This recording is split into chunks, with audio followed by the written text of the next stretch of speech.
Naitwa Theo, and this is why I'm closing M-Pesa. Before niongeze M-Pesa kwa saiba yangu, watu kadhaa walini encourage itakuwa ikinisaidia kulipa rent and all that. And I found it a worthy investment. Pia customers walikuwa na insist, sikadhi utuweke M-Pesa, tukue tukitoa pesa hapa kwako. But after operating it for about 5 months, nimeona it's better to invest in something else. For one, M-Pesa ina hold pesa yako with very little returns. Nimekuwa nikioperate na around 50k na at the end of the month napata kitu 2k. If niamue kuinvest the same 50k kwa electronics or something else, inaweza nipatia much higher returns. Tena, M-Pesa inakupushu kuwe na more and more cash as it grows. Your customer atakuja akihitaji kudepositiwa ama kutoa pesa, ukuwa huna float. Failure! Na hiyo inaweza haribu the overall reputation ya biashara yako. Ukikosa float, customer anaweza ona kama kuna vitu zingine pia huna. Tena, kwa nini uanze kitu huwezi maintain? Failure! Kitu ya tatu, M-Pesa inawekanga pesa yako at high risk. Usipokaa macho, unaweza oshwa mosho mmoja ufunge kazi. Hakuna kitu attract mwizi kama cash. Ndio maana bank haiwezi risk cooperate bila askari. With all that said, the main reason for me is that M-Pesa iko na returns kidogo sana compared to other investments. Hata kama una operate na hundreds of thousands, mtu mwingine akiamua kuweka the same amount on products or services, atapata much higher returns. Kama kuna biashara inakuwaga imenipea anxiety kufungua, ni biashara ya M-Pesa. Jue? Hiyo ni kazi ina attracting the wrong kind of attention. Juu una handle cash ikiwa mingi msee. Alafu unajua majambazi wa Kenya hawajuangi usiku ama mchana. Wakishaona kuna cash imeangaliwa loosely, wanakuja wanapita nayo. So kama uko na biashara nyingine in mind, tafadhali anza na hiyo. Wacha M-Pesa ikuwe kitu tu iko kwa akili tu, ama ujue mali penye kuna security, ama hadi uje security msee.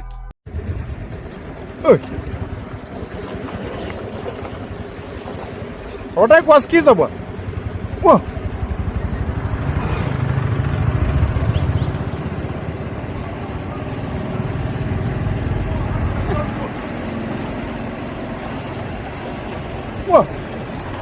Watu ambao wanalia kila siku, nabeba chwani 40 30 bob. Siku hizi kuna mbinu mpya ya kuosha watu hapa online. Sana sana hii soko ya magari. Unaona gari imepostiwa, gari smart sana. Sasa hiyo unatafuta gari yako Fielder ama Premium ama Probox ama Succeed. Unapata ile gari unataka ndio imepostiwa. Gari safi. Gari unajua inaweza toka milioni 1 ama 900. Inapostiwa na 350 ama 300. Wewe ukiona tu hivi umeanza kutafuta namba ya huyu mtu ya simu. Unaanza kumpigia simu. Kumpigia simu anachukua. Akichukua simu unaanza kumuuliza hiyo gari yako iko namna gani? Anakuambia si umeona vile nimepost gari. Mimi niko na shida nataka kuuza hiyo gari ya. Na mimi nataka pesa ya haraka. Na kuna watu wengi wanataka hiyo gari. Sasa tuma kitu kidogo ya commitment. Tuma hata 10,000 ama 5,000. Na yeye sasa unaona ndio smart. Wewe hiyo pesa unaweka haraka. Unaona hiyo gari ndio smart. Anakuambia usipotuma commitment hii gari mimi nitauza. Mwingine anampigia simu anamwambia the same. Anaweza pigiwa na watu kama 100 Kenya. Amecollect pesa ngapi? Akishajua amewaosha watu wengi, amepata pesa yake mzuri, gari anatoa kama iko kwa online anaitoa na anafunga hiyo namba ukipiga ni mteja. Nyinyi wote mnakuwa umeoshwa. Uwezi nunua kitu unjaona. Unanunua hewa. Hata ukiuliza ulikuwa unatuma pesa ya nini? Umeona nini unauziwa? Unauziwa picha. Guys, muosho ingine ni ya kujitakia. Chukeni muosho. Lakini kusema ukweli, unaweza kuwafala aje kidesign unalipia gari yenye hata hujaona. To be honest, hata kama uko na haraka ya kununua gari seriously, mbona ukuefala hivyo vyote? Unatuma do na hujaona kenye unanunua, umeionea tu kwa picha. Mse, hadi wewe shida yako ni gani? Usikuefala. Ni 500 watu wawili 500 huku. Sasa ni wazee wanapewa 500.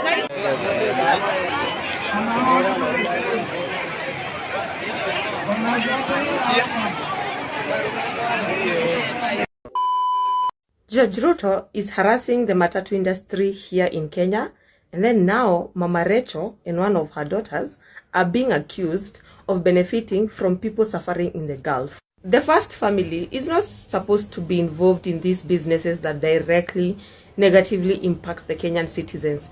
But now, according to New York Times, the first lady and one of her daughters, because it says the president's wife and the daughter are benefiting from people going to Gulf and experiencing the worst working conditions.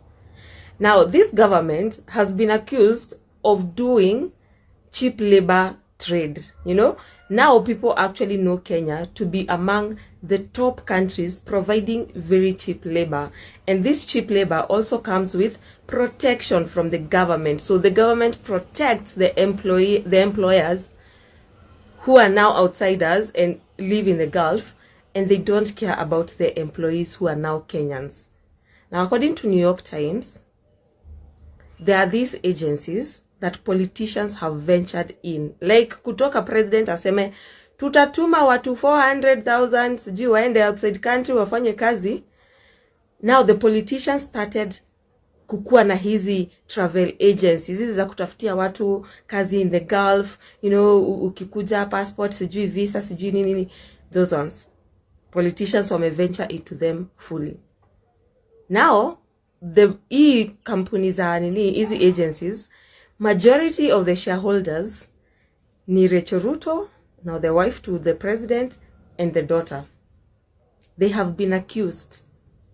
And then when the government is asked, mbona watu wanakuwa mistreated uko in the Gulf, they say it's because Kenyans don't know anything. They don't know Arabic. They don't know where the kitchen is. At some point, Alfred Mutua alikuwa amesema atakuwa na assimilation house. And anawambia, so this is a kitchen. Do you imagine? People are being mistreated in the Gulf because they don't know how to run these appliances. And instead of the government dealing with that, inakuja kusema Wakenya ndio wako incompetent na washamba hawajui kuoperate hizi vitu. Are you even serious? 2027 ikifika, tafadhali mkae chini na mfikirie vizuri na mkumbuke zile vitu zote zime happen, including story kama hii. Do imagine the first family in a profit off of slave trade mse. Okay, so kusema slave trade is it's kind of out there, but you know what I mean.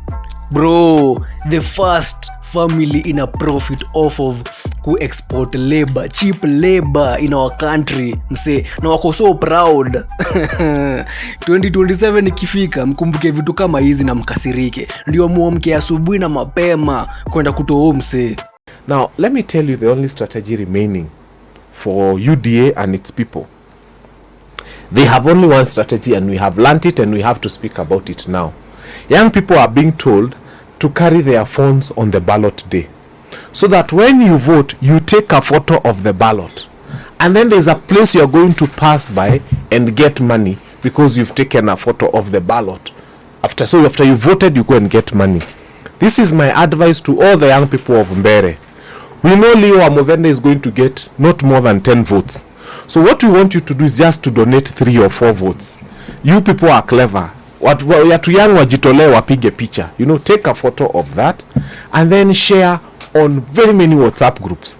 Now we want every young person to download that same photo.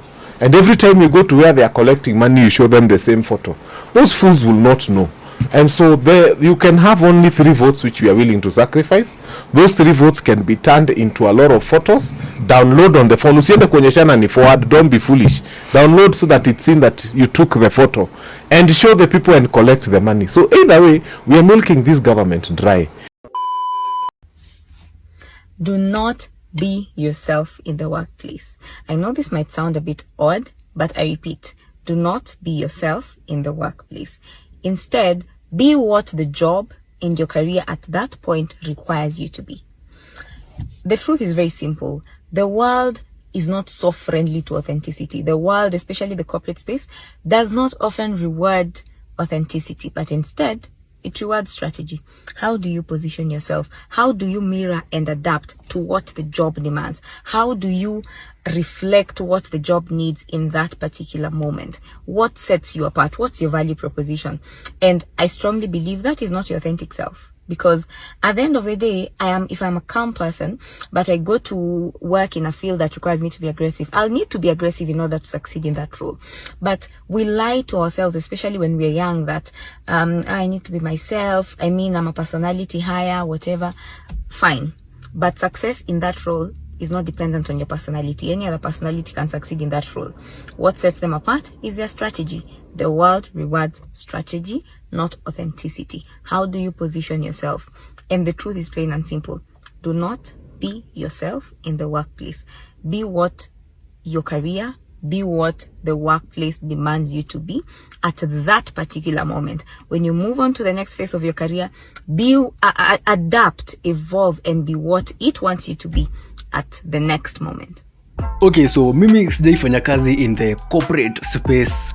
So kama wewe unafanyaga kazi corporate ama ushaifanyia kazi corporate, hebu ingia kwa comment section utuambie. Juu nimeona video za mama mingi. Zile vitu wanabonga juu ya corporate jobs. Huwezi amini kusema ukweli. So kama unafanyaga kazi corporate, hebu ingia kwa comment section utuambie experience yako juu si mnakapitia basi. Yaani hadi hauwezi kuwa authentic mse.